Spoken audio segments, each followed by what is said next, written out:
নমস্কাৰ। আজি গাহৰি মাংস খৰিকাত দিম বুলি ভাবিছোঁ। তাৰ কাৰণে যোগাৰ কৰি ল'লোঁ। এয়া মাংস আৰু এয়া ধনিয়া, চাট মছলা, নেমু গোটেইখিনি একেলগে গোটাই ল'লোঁ। লৈ পেলাই মাংসখিনি ভালকৈ ধুই লৈ অলপ বইল কৰি লৈ এয়া শলাত লগাই আছোঁ পুৰিবৰ কাৰণে। বাঁহৰ শলা ব্যৱহাৰ নকৰাকৈ মাংসখিনি পুৰিব ওলাইছোঁ, কাৰণ ঘৰতে এডাল লোহাৰ ষ্টিক আছিলে, সেইডালকে কামত এনেকৈ লগাইছোঁ। মাংসখিনি ধোৱাৰ পাছত অকণমান বইল কৰি লৈছোঁ, কাৰণ কিবা বীজাণু থাকিলে বীজাণুখিনি নাইকিয়া হৈ যাব। ষ্টিকডালত সম্পূৰ্ণকৈ মাংস লগাই দিয়া নাই, কাৰণ বেছিকৈ লগাই লোৱাৰ পাছত পুৰিবলৈ অকণমান অসুবিধাও হ'ব পাৰে, গতিকে কমাই লগাই লৈছোঁ এনেকৈ। আৰু এয়া চৌকাত জুই জ্বলাই লৈ মাংসখিনি পূৰা ষ্টাৰ্ট কৰিছোঁ। প্ৰথমবাৰ পুৰিছোঁ এনেকৈ, নাজানো কেনেকুৱা হয়, তথাপিও কৰিব লৈছোঁ।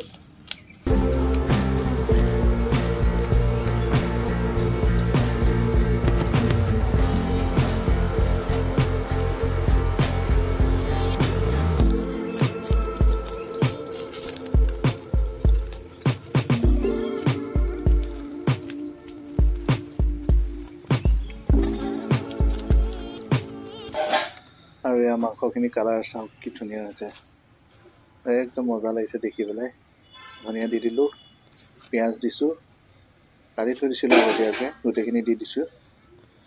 আৰু গোটেইখিনি একেলগে অলপ সানিছোঁ, মিলাই লৈছোঁ অকণমান ভালকৈ। আৰু এয়া চাট মছলা অলপ দিলোঁ, বেছিকৈ দিয়া নাই, বেছি চাট মছলা হ'লেও খাবলৈ ভাল নালাগে, কমাই দিছোঁ জোখত দি ল'লোঁ।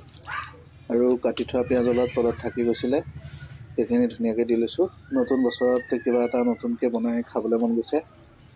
কেতিয়াও আগতে বনোৱা নাছিলোঁ বাৰু এনেকৈ, কিন্তু এতিয়া ট্ৰাই কৰিছোঁ অকণমান, কি হয় নাজানো আৰু পাছত টেষ্টটো। আৰু তাতে এটা নেমু চেপি দিলোঁ। নেমু বেছি দিয়া নাই, কাৰণ বেছি নেমু দিলে আকৌ টেঙা বেছি হৈ যাব, খাবলৈ ভাল নালাগিব। এটা নেমু চেপি দিছোঁ। নেমুটো বহুত টান, বা চেপোতে হাতেই বিষাই গৈছে মোৰ।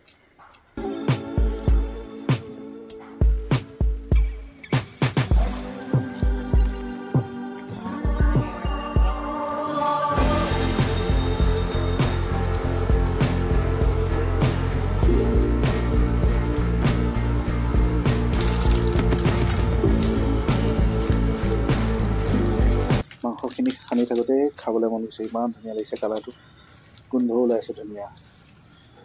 আৰু ভিডিঅ'টো চাই থাকোঁতে লাইকটো কৰি দিব, কমেণ্ট কৰি দিব, আৰু যিসকলে প্ৰথমবাৰৰ কাৰণে চেনেলটোত আহিছে তেওঁলোকে ছাবস্ক্ৰাইব কৰি অকণমান ছাপোৰ্ট কৰি দিব।